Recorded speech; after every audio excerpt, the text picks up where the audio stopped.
Hello बेटा, good morning. My name is Sonu Kumar Maurya. हम लोग आज बात करेंगे भाई कॉर्पोरेट लॉ के बारे में, ठीक है ना। कॉर्पोरेट लॉ का स्टार्टिंग हमने कर दिया है, तो आज ये सेकंड सेशन है। बात करेंगे हम भाई सेक्शन 7 स्टार्ट करना है, ठीक है। इसके पहले के सारे कंसेप्ट हमने क्लियर करा दिए हैं। आज हम बात करेंगे इनकॉर्पोरेशन ऑफ अ कंपनी के बारे में, ठीक है। Incorporation of a company section 7। चलो, तो हमने इसमें कुछ स्टेप आपको लिखवाए थे। पहला स्टेप क्या बताए थे बेटा? आपको क्या करना है, सबसे पहले डिसाइड करना है कि कौन सी कंपनी इनकॉर्पोरेट करना है, ठीक है ना। कौन सी कंपनी इनकॉर्पोरेट करना है, तो determine the nature of a company. देखो बेटा, नेचर का मतलब क्या है, आपकी प्राइवेट कंपनी होती है, पब्लिक कंपनी भी होती है। तो सबसे पहले हम लोग क्या करते हैं, डिसाइड करते हैं कि हमारी कंपनी क्या होनी चाहिए, ठीक है। फिर उसके बाद क्या करेंगे, सेकंड हम क्या डिसाइड करेंगे बेटा, ये डिसाइड करेंगे कि हमारी जो कंपनी है उसका नेम क्या होगा, ठीक है ना। तो नेम डिसाइड करेंगे। तो reservation of a name by filing an application, ठीक है ना। एप्लीकेशन फाइल करेंगे किस लिए बेटा, नेम को रिजर्व कराने के लिए। तीसरा स्टेप क्या होगा हमारा, जब हम डिसाइड कर लेंगे कि हमारी पब्लिक कंपनी है या प्राइवेट कंपनी है और नेम डिसाइड कर लिए, तो उसके बाद हम लोग क्या करेंगे बेटा, दो पब्लिक डॉक्यूमेंट्स हैं जिसमें आपका एमओए एओए है, दोनों डॉक्यूमेंट्स को ड्राफ्ट करते हैं। क्या करते हैं, दोनों डॉक्यूमेंट को ड्राफ्ट करते हैं। उस डॉक्यूमेंट को ड्राफ्ट करने के बाद बेटा, ठीक है, उसे क्या करते हैं, सबमिट करते हैं कहाँ, आरओसी के पास। आरओसी के पास सबमिट किया जाता है। देन हम क्या करेंगे, consent of person nominated as a director. देखो क्या होता है बेटा, आपके कंपनी में डायरेक्टर अपॉइंट किए जाते हैं, ठीक है ना। तो अब डायरेक्टर आपके शेयर होल्डर भी हो सकते हैं या फिर अलग से पर्सन अपॉइंट किए जाते हैं, ठीक है ना। शेयर होल्डर कौन होते हैं, आपको पता है, जो पर्सन कंपनी में पैसा लगाता है बेटा, वो शेयर होल्डर होते हैं। क्या होते हैं, शेयर होल्डर। जैसे कि बात करते हैं, आप सब लोग क्या करें, पैसा अर्न कर लिए, अब आपको क्या करना है, बिजनेस करना है, ठीक है ना। तो अब आपके पास टाइम नहीं है बेटा, पैसा लगाने के लिए आपके पास पैसा सफिशिएंट है, बट आपके पास टाइम नहीं है। तो आप क्या करोगे बेटा, सबसे पहले आप कंपनी को इनकॉर्पोरेट करने के लिए किसी सीए को अरेंज करोगे। सीए आएगा, वो आपके प्रॉपर तरीके से सब कुछ क्या करेगा भाई, जो भी फॉर्मेलिटीज होगी वो क्या करेगा, कंप्लाई करेगा। उसके बाद वो क्या कर लेगा, इनकॉर्पोरेशन कराएगा। ये सारे स्टेप वही करेगा, ठीक है ना।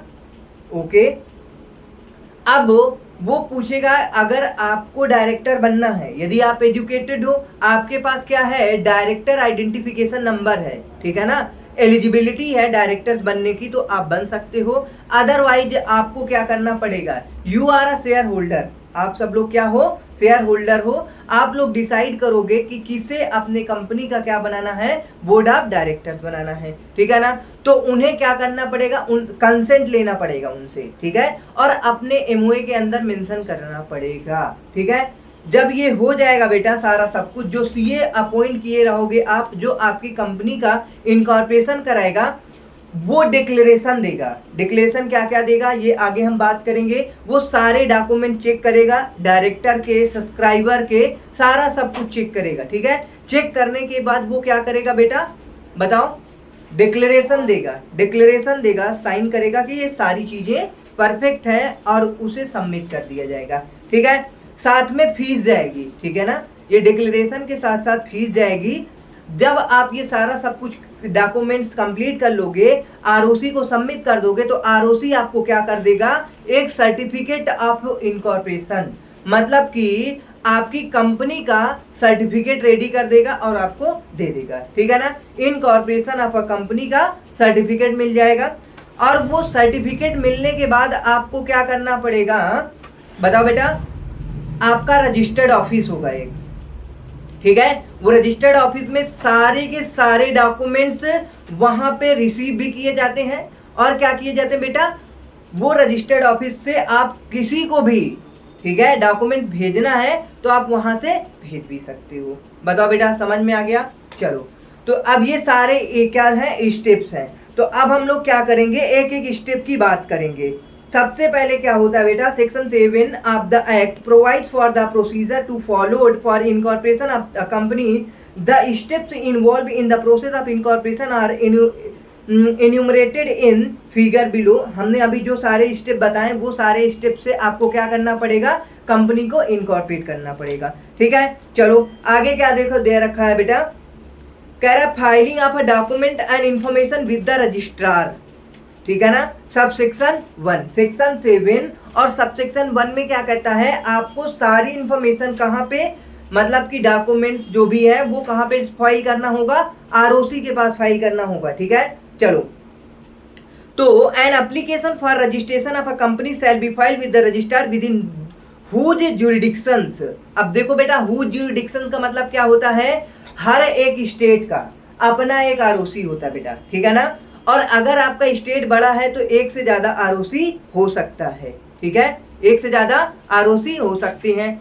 तो अब देखो बेटा, आप जैसे कि आपकी कंपनी ओ कहाँ पे है, महाराष्ट्र में है, तो महाराष्ट्र के ज्यूरिडिक्शंस में जो आरओसी आएगा, ठीक है, उस आरओसी के पास आपको डॉक्यूमेंट सबमिट करने होंगे। ठीक है, अगर आपकी कंपनी यूपी में है तो यूपी के रजिस्ट्रार के पास क्या करना होगा, आरओसी के पास अपने सारे डॉक्यूमेंट्स को सबमिट करने होंगे। चलो देखो क्या कह रहा है, N application for registration of a company shall be filed with the registrar with in whose jurisdiction the registered office of the company is proposed to be situated। Okay, जिस भाई रजिस्टर्ड मतलब जुरिडिक्शन में और जिस registrar में आपकी मतलब registered office आ रहा है वहां पे सारे डॉक्यूमेंट क्या करने पड़ेंगे, आपको सबमिट करने पड़ेंगे। ठीक है, इन स्पाइस प्लस क्या होता है, एक आपका फॉर्म होता है जिसे बोलते हैं स्पाइस प्लस फॉर्म। बेटा कौन सा फॉर्म होता है, स्पाइस प्लस फॉर्म होता है। उस फॉर्म में को आपको सबमिट करना पड़ता है। दिखाओ स्पाइस प्लस फॉर्म क्या होता है, आपका simplified proforma for incorporating company electronically plus inc मतलब 32 spice plus form along with fees, आपको ऑल मतलब डॉक्यूमेंट्स स्पाइस प्लस फॉर्म के साथ। ठीक है ना, ऑल इंफॉर्मेशन एंड डॉक्यूमेंट्स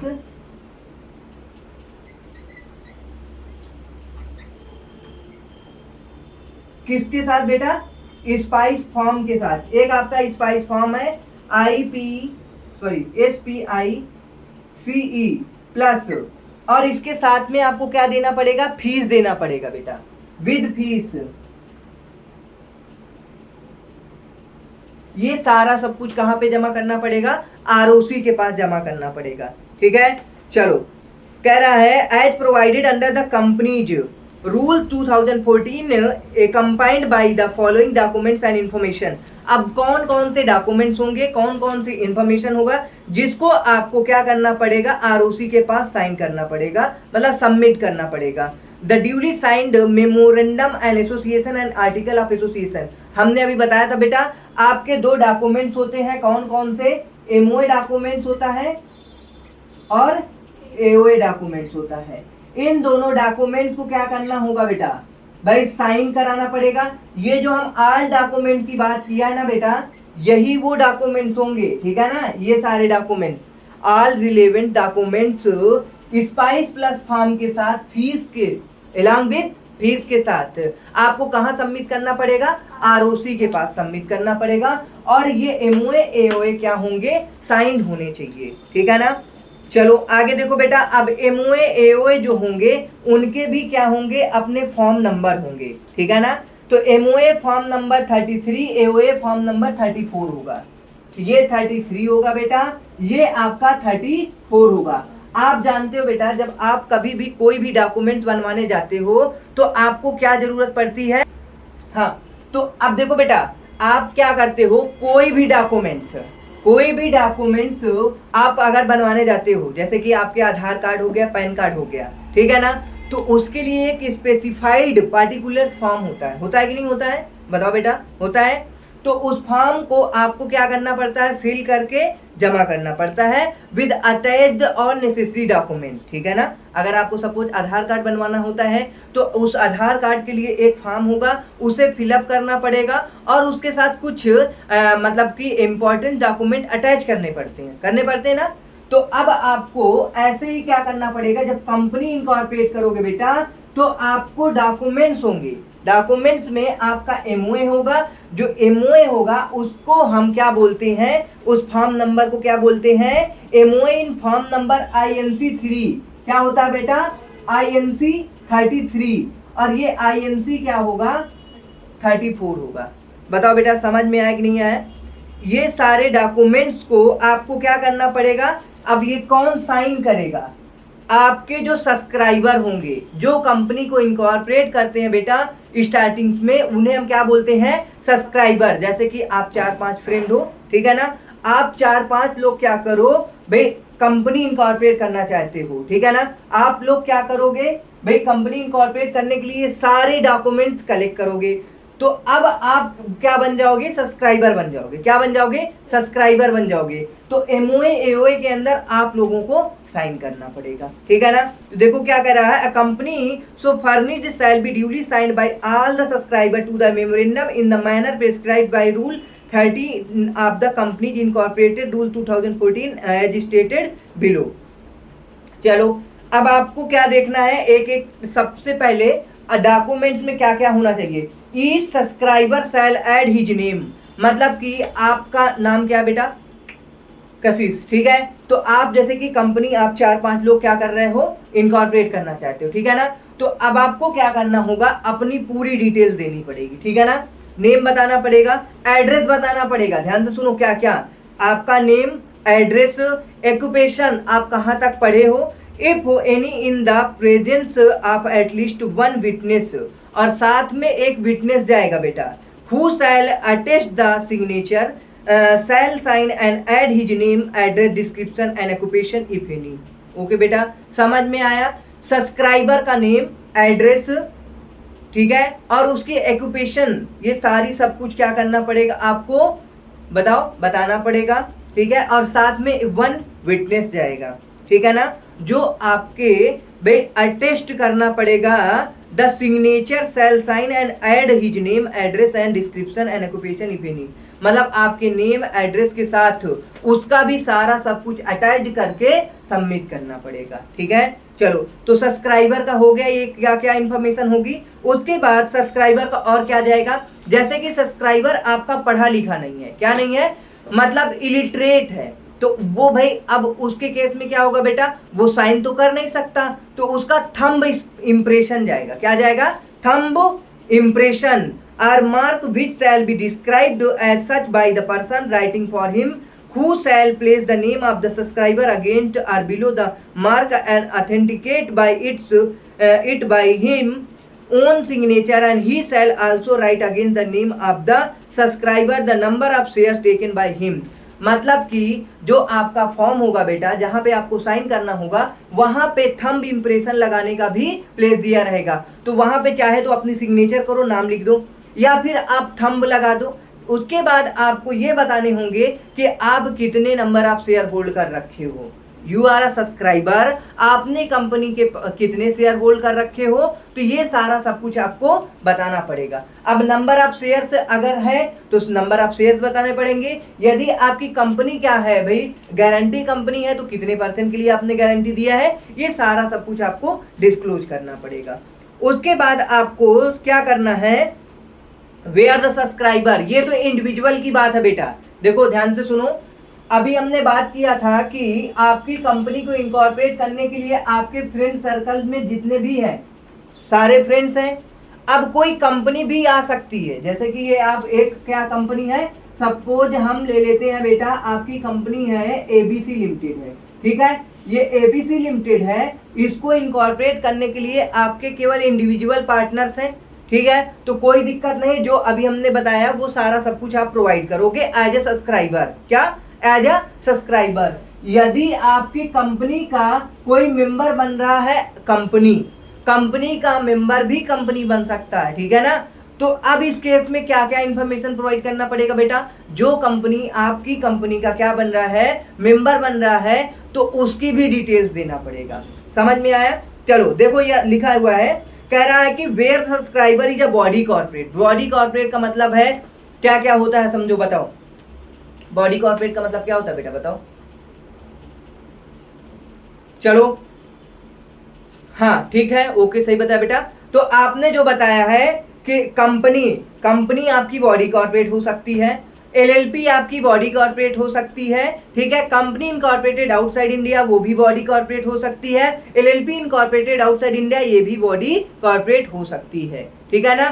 तो अगर आपकी कंपनी का कोई एक मेंबर बन रहा है बॉडी कॉर्पोरेट, ठीक है ना, समझ में आ गया, तो बॉडी कॉर्पोरेट सब्सक्राइबर हो जाएगा। क्या हो जाएगा बेटा? सब्सक्राइबर हो गए। एग्जांपल लेते हैं, जैसे कि आप सपोज कि आप 2-3-4 लोग हो गए हो और एक कंपनी, अब एक कंपनी, सपोज आपकी एक कंपनी चल रही बेटा, कंपनी भी वो अलग है, कंपनी अलग है और आप अलग हो, ठीक है ना। कंपनी भी आपकी इस कंपनी की मेंबर बनना चाहती है, तो ये अब इस कंपनी की मेंबर आप इंडिविजुअल हो गए हो, तो उनकी क्या क्या इंफॉर्मेशन प्रोवाइड करना है आपने बता दिया, ठीक है ना। अगर आपकी कंपनी जो अलग से कंपनी है एक, वो इस कंपनी की क्या बन रही है? मेंबर बन रही है। ध्यान से समझो बेटा अच्छे से यहाँ पे, तो वो बॉडी कॉर्पोरेट होगी। क्या होगी? बॉडी कॉर्पोरेट होगी। तो बॉडी कॉर्पोरेट के केस में क्या क्या जाएगा? ध्यान से सुनो। The memorandum and article of association shell be filed by the director officer और एम्प्लॉई। मतलब कि जो आपकी सपोज एक दूसरी कंपनी है, जो इस कंपनी की क्या बन रही है? सब्सक्राइबर मेंबर बन रही है, XYZ लिमिटेड है। क्या है? XYZ limited. XYZ limited company के क्या डायरेक्टर हो सकते हैं, ऑफिसर हो सकते हैं, और क्या हो सकते हैं बेटा बताओ? डायरेक्टर हो गया, ऑफिसर हो गया, और हो सकता है आपका employee of the body corporate. तो वो क्या करेंगे? इस MOA AOA को साइन करेंगे। बताओ बेटा समझ में आया कि नहीं आया? सब्सक्राइबर आपका बॉडी कॉर्पोरेट होगा, तो उस बॉडी कॉर्पोरेट का बताओ कौन आ सकता है? डायरेक्टर आ सकता है साइन करने MOA AOA में, या फिर एम्प्लॉय कोई आ सकता है, या फिर क्या आ सकता है बताओ बेटा? बॉडी कॉर्पोरेट का डायरेक्टर, एम्प्लॉई, यही सारे तो आ सकते हैं। ऑफिसर अगर होगा तो कोई वो आ सकता है। समझ में आया? चलो बॉडी कॉर्पोरेट में सब आएंगे ना? नहीं बेटा, बॉडी कॉर्पोरेट कोई और दूसरी कंपनी आपकी कंपनी का मेंबर बन रही है, ठीक है, तो वो कंपनी के जो क्या होंगे? ऑफिसर होंगे, डायरेक्टर होंगे, तो वो क्या करेंगे? आपके कंपनी के MOA में साइन करेंगे। हाँ हाँ, मतलब आपकी कंपनी में कोई दूसरी कंपनी मेंबर बनने आ रही है, तो उस केस में आपके MOA में साइन करने उस कंपनी का कौन आएगा? डायरेक्टर, एम्प्लॉई, या कोई ऑफिसर आएगा आपकी कंपनी के MOA AOA में साइन करने, ठीक है ना। एक एग्जांपल लेते हैं, चलो ध्यान से सुनो अच्छे से। जैसे कि ये आपकी ABC लिमिटेड कंपनी है बेटा, ठीक है ना। ABC लिमिटेड कंपनी है, आपका एक इंडिविजुअल हो गया बेटा A, एक इंडिविजुअल हो गया बेटा B, एक इंडिविजुअल हो गया बेटा आपका C, और ठीक है, अगर ये लोग हैं इंडिविजुअल, तो ये लोग क्या बनेंगे? डायरेक्ट आपके सब्सक्राइबर हो जाएंगे। तो इनकी क्या क्या इंफॉर्मेशन जाएगी? नेम जाएगा, एड्रेस जाएगा, ऑक्यूपेशन जाएगा। ये लोग क्या करेंगे? साथ में एक किसी पर्सन को अटैच करेंगे विटनेस के रूप में। किसके रूप में? विटनेस के रूप में अटैच कर देंगे, और इसे क्या किया जाएगा बेटा? ROC के पास सबमिट किया जाएगा। अगर यहीं पे आपका दूसरा केस हो सकता है, केस नंबर 1 हो चुका है, अब केस नंबर 2 देखते हैं। सपोज यहाँ दूसरा केस हो सकता है, यहाँ पे कोई आपका इंडिविजुअल है, ठीक है, और साथ में एक कोई कंपनी है बेटा। क्या है? कंपनी है। ये तीनों मिलकर के एक नई कंपनी बना रहे हैं, ठीक है ना। कंपनी जिसका नाम है ABC लिमिटेड। ABC लिमिटेड मतलब कि A से A इंडिविजुअल हो गया, B से B इंडिविजुअल हो गए, C से एक कोई कंपनी हो गई, ठीक है। ये तीनों क्या बना रहे हैं? एक कंपनी बना रहे हैं। तो इस केस में बेटा अब क्या होगा? ध्यान से सुनो। जो इंडिविजुअल है वो क्या करेगा? इसमें अपना भाई क्या करेगा? एड्रेस देगा, नाम बताएगा, ठीक है, ये सारा सब कुछ ऑक्यूपेशन देगा, और ये साइन कर देगा। देखो भाई ये इंडिविजुअल है तो ये साइन करेगा MOA AOA में। अगर कंपनी है तो कंपनी थोड़ी साइन करने आएगी, कंपनी थोड़ी साइन करेगी। तो कंपनी का एम्प्लॉई, डायरेक्टर या कोई ऑफिसर इस MOA में या AOA में साइन करेगा, ठीक है। चलो बताओ बेटा समझ आ गया? ओके, तो ये बॉडी कॉर्पोरेट है, ये इंडिविजुअल है दोनों। चलो आगे देखो बेटा, where the subscriber is limited liability partnership को देखो बेटा। अब यहाँ पे आपका क्या हो गया? तीसरा केस देखते हैं। तीसरा केस क्या होगा आपका? यहाँ पे कोई एक ये इंडिविजुअल है, ये कोई LLP आ गई। क्या आ गई? LLP आपकी कंपनी का क्या बन रही है? मेंबर बन रही है। क्या बन रही है? LLP। हमने अभी बताया बेटा, आपकी कंपनी का कोई भी मेंबर बन सकता है, ठीक है ना, चाहे इंडिविजुअल हो चाहे कंपनी हो, चाहे इंडिविजुअल हो या एलएलपी हो, ठीक है ना, तो ये भी बन सकते हैं। तो एलएलपी है तो क्या होगा बेटा, it shall be signed by the partner, LLP के पार्टनर साइन करने आएंगे एमओए एओए को। क्या कौन साइन करने आएगा, पार्टनर साइन करने आएंगे। समझ में आ गया, बिल्कुल आसान है बेटा, कुछ नहीं है। अगर आप सारे इंडिविजुअल मिल करके क्या कर रहे हैं, कंपनी बना रहे हैं, तो कोई दिक्कत नहीं, आप लोग साइन करो एमओए में, काम खत्म, ठीक है। आप लोग मिल गए, एक कंपनी आ गई, तो आप लोग और जो कंपनी बन रही है आपकी कंपनी के मेंबर, उनके डायरेक्टर ऑफिसर एम्प्लॉय साइन कर दे एमओए में, काम खत्म। या फिर एक तीसरा केस हो सकता है एलएलपी, मतलब आपकी कंपनी के मेंबर कोई एलएलपी भी बन रही है, तो एलएलपी के पार्टनर्स होते हैं। एलएलपी में क्या होते हैं बेटा, पार्टनर्स होते हैं, तो पार्टनर क्या करेंगे, साइन करेंगे एमओए एओए में। ओके बेटा, चलो समझ में आया। Of the limited liability partnership duly authorised by the regulation approved by all the partners of the limited liability partnership. उसके बाद चलो अब आगे और देखो, एक केस और आ सकता है, where subscriber to the memorandum is foreign national residing outside India.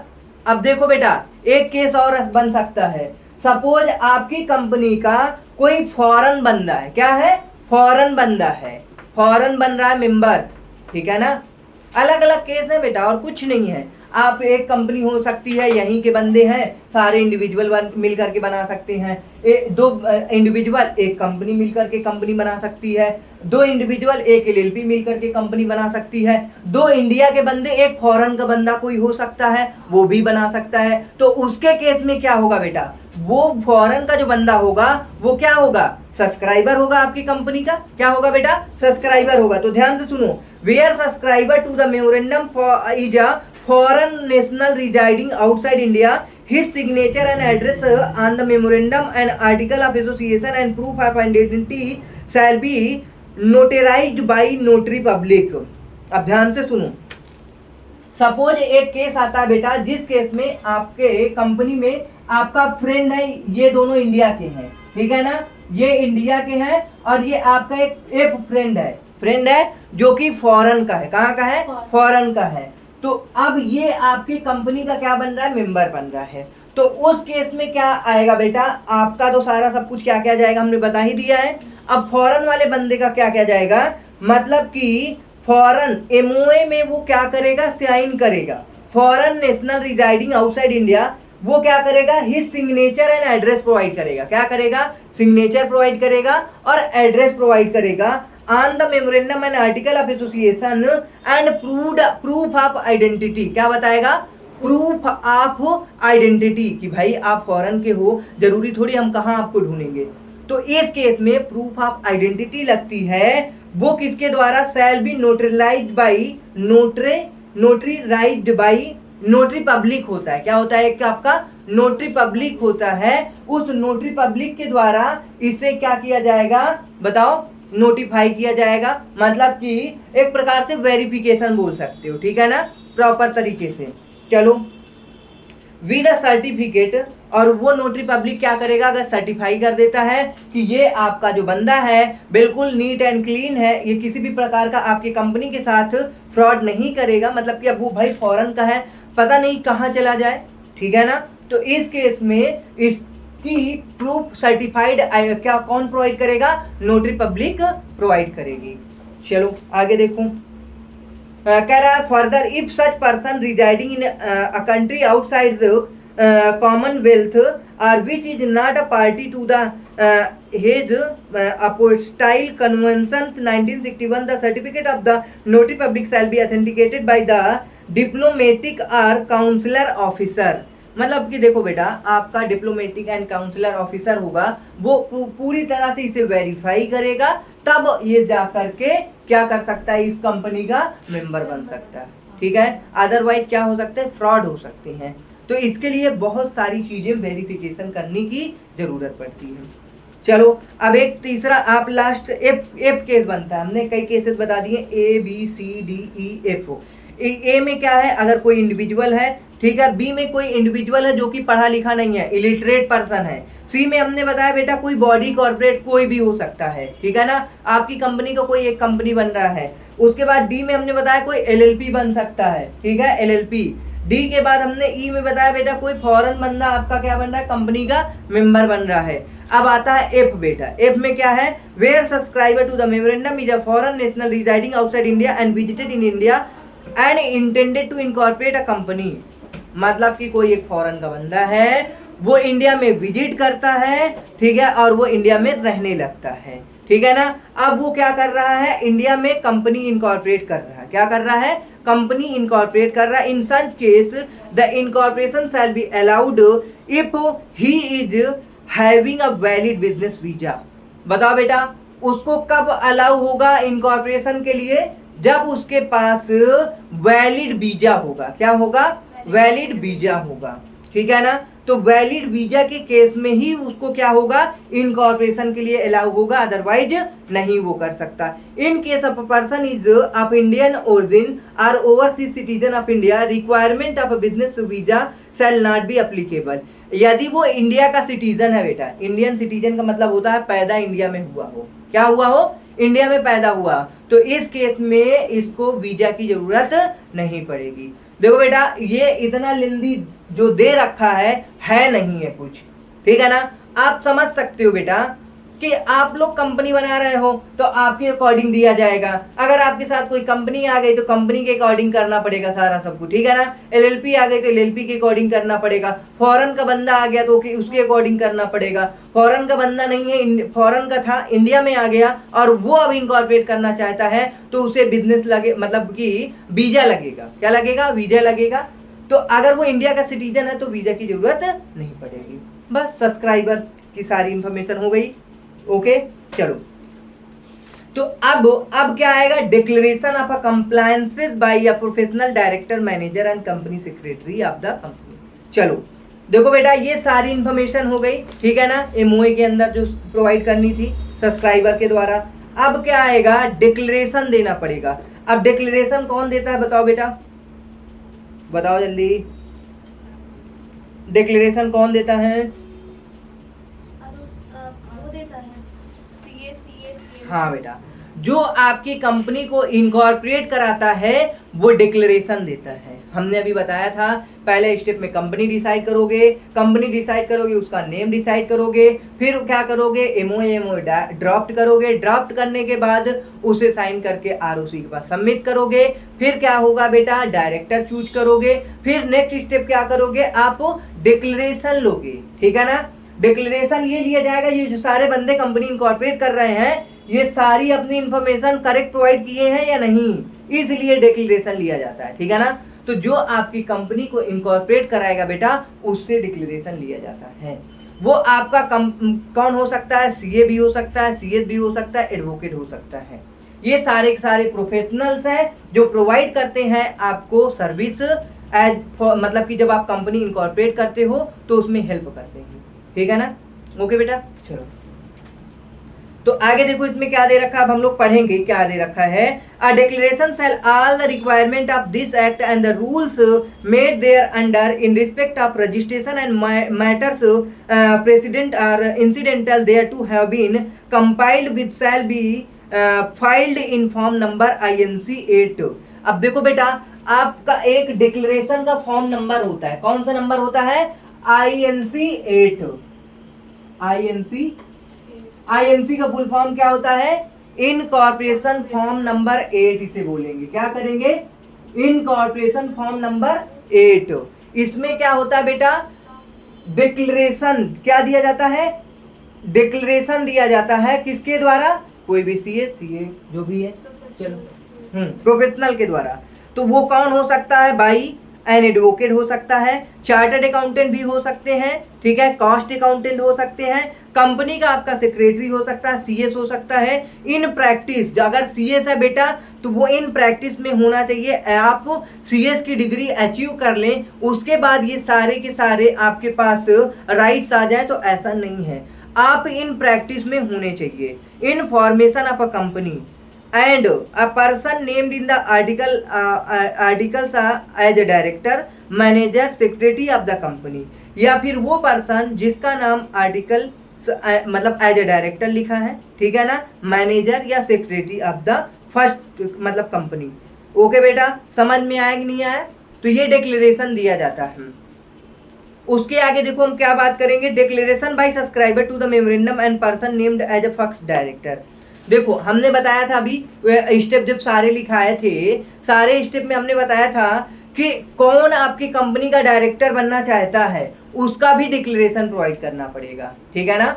मतलब आपके कंपनी का कौन पर्सन है जो क्या बनना चाहता है, डायरेक्टर बनना चाहता है, उसका प्रॉपर डिक्लेरेशन प्रोवाइड करना पड़ेगा, ठीक है ना, कंसेंट लेना पड़ेगा।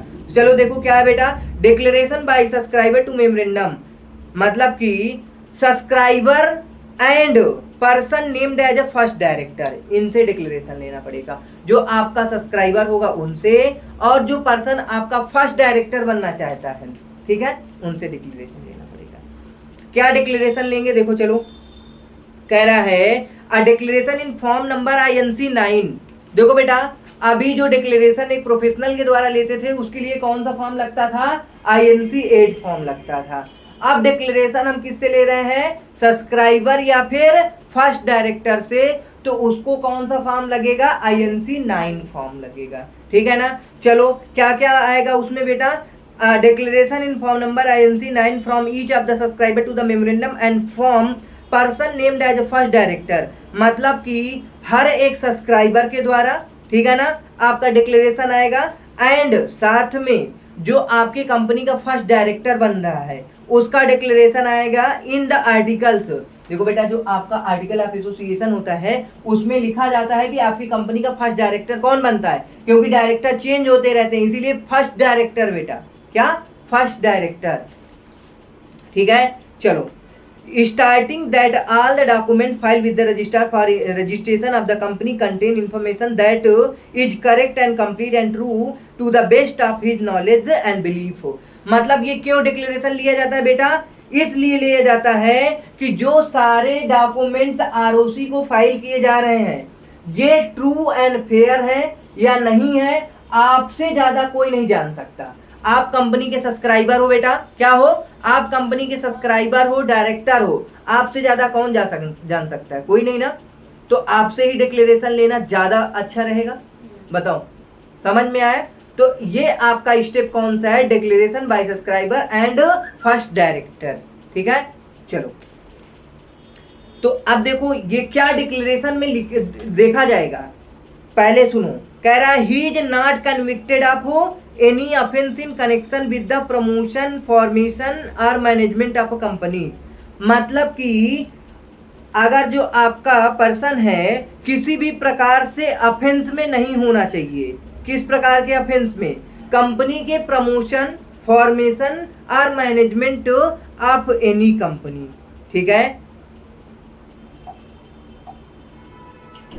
बताओ जो आपके कंपनी का फर्स्ट डायरेक्टर होगा उसके लिए डिक्लेरेशन लेना पड़ेगा, क्या लेना पड़ेगा, डिक्लेरेशन। कौन डिक्लेरेशन देगा, सब्सक्राइबर देगा। बोलो समझ में आया कि नहीं आया, कौन देगा, सब्सक्राइबर देगा। किसके लिए, एज अ फर्स्ट डायरेक्टर, जो आपके कंपनी का फर्स्ट डायरेक्टर बन रहा है उसके लिए डिक्लेरेशन लेते हैं। किससे लेते हैं, सब्सक्राइबर के द्वारा। किसके द्वारा, ध्यान से समझो अच्छे से, सब्सक्राइबर के द्वारा क्या लिया जाता है, डिक्लेरेशन लिया जाता है। किसके लिए लिया जाता है बताओ, जो आपके कंपनी का फर्स्ट डायरेक्टर बनता है, ठीक है ना। वो डायरेक्टर किसी भी प्रकार से कन्विक्टेड नहीं होना चाहिए आप any offence in connection with the promotion formation and management of any company, ठीक है ना। मतलब किसी भी कंपनी में पहले मान लो वो क्या हो, फॉर्मेशन एंड इनकॉर्पोरेशन में वो क्या था, किसी भी प्रकार का कन्विक्टेड नहीं होना चाहिए, या फिर मैनेजमेंट करने में कन्विक्टेड नहीं होना चाहिए। बताओ बेटा समझ में आ गया। चलो उसके बाद और क्या चेक करेंगे, he has not been found guilty. वो क्या नहीं पाया जाना चाहिए बेटा, गिल्टी नहीं फाउंड होना चाहिए। ओके चलो, of any fraud or misfeasance or of any breach of duty to any company under this act or any previous company law during the last 5 years। देखो बेटा पिछले 5 सालों में, पिछले 5 सालों के रिकॉर्ड में वो डायरेक्टर जो आपके कंपनी का फर्स्ट डायरेक्टर बन रहा है वो किसी भी प्रकार से गिल्टी नहीं फाउंड होना चाहिए, या कंपनी के मैनेजमेंट में, किसमें, या फिर उसकी किसी भी ड्यूटी के अकॉर्डिंग, किसके अकॉर्डिंग, ड्यूटी, देखो बेटा डायरेक्टर की ड्यूटी बहुत होती है बिजनेस को प्रॉपर तरीके से मैनेज करने की। अगर वो क्या करता है बिजनेस में कोई भी कंपनी मान लो पहले वो डायरेक्टर था, क्या था, डायरेक्टर था, और वो वहां पे क्या किया है, गिल्टी पाया गया, क्या पाया गया है, गिल्टी पाया गया है। तो इस केस में क्या होता है बेटा, इस केस में क्या होगा भाई, अगर वो पिछले 5 साल के रिकॉर्ड में इस तरह से क्या पाया गया है, गिल्टी पाया गया है, तो क्या वो कंपनी का फर्स्ट डायरेक्टर बन पाएगा, नहीं बन पाएगा। सब्सक्राइबर बोल देंगे कि भाई जो ये आप डायरेक्टर जिसको बना रहे हो वो इस लायक है नहीं है, ठीक है ना। चलो अब उसके बाद क्या होगा, एड्रेस फॉर करेस्पोंडेंस। अब देखो बेटा आपकी कंपनी आप रजिस्टर्ड हुई नहीं है, ठीक है ना, जब अभी रजिस्टर्ड नहीं हुई है तो इस केस में करेस्पोंडेंस एड्रेस देना पड़ेगा, ठीक है ना। जैसे आपने सीए का रजिस्ट्रेशन कराया होगा उसमें एक परमानेंट एड्रेस होगा, एक करेस्पोंडेंस एड्रेस होता है। करेस्पोंडेंस एड्रेस का मतलब ये होता है कि आप अभी जहां पे रह रहे हो वहां का एड्रेस दे दो, एक परमानेंट एड्रेस होता है उसमें आप अपना परमानेंट एड्रेस दे दो। तो करेस्पोंडेंस एड्रेस समझ में आया कि नहीं आया, ओके चलो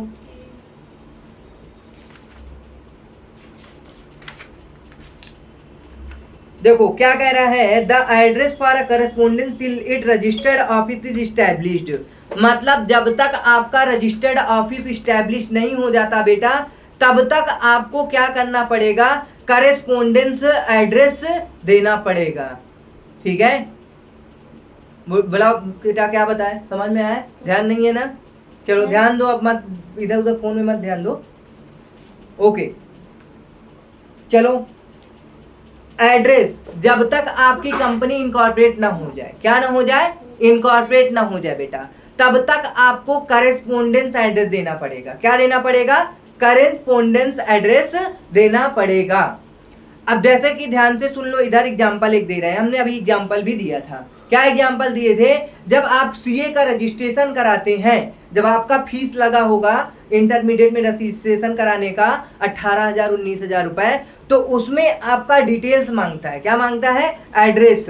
तो आपका एड्रेस दो प्रकार से वो मांगता है, कहता है एक परमानेंट एड्रेस दे दो, एक करेस्पोंडेंस एड्रेस दे दो। परमानेंट एड्रेस आप जहां रहते हो प्रॉपर तरीके से वो हो जाएगा बेटा, एक आपका कौन सा एड्रेस हो जाएगा, जहां पे आप अभी रह रहे हो, ठीक है ना।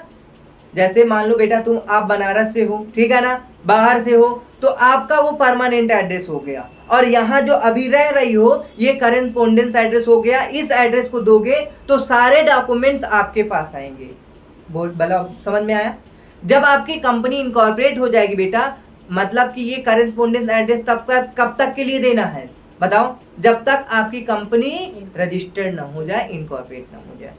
ओके बेटा चलो समझ में आया। तो कह रहा है the address for a correspondence till its registered office it established, ठीक है ना।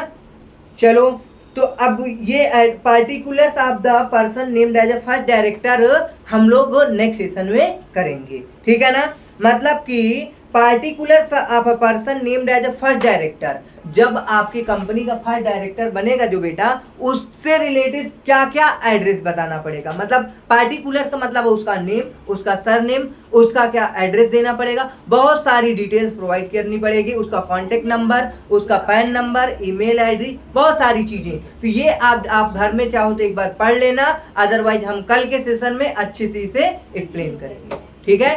चलो ओके बेटा, मिलते हैं नेक्स्ट सेशन में। Thanks for watching. सेशन को लाइक कर दो, सब्सक्राइब कर दो और अपने दोस्तों को शेयर भी कर दो, ठीक है। Okay bye bye.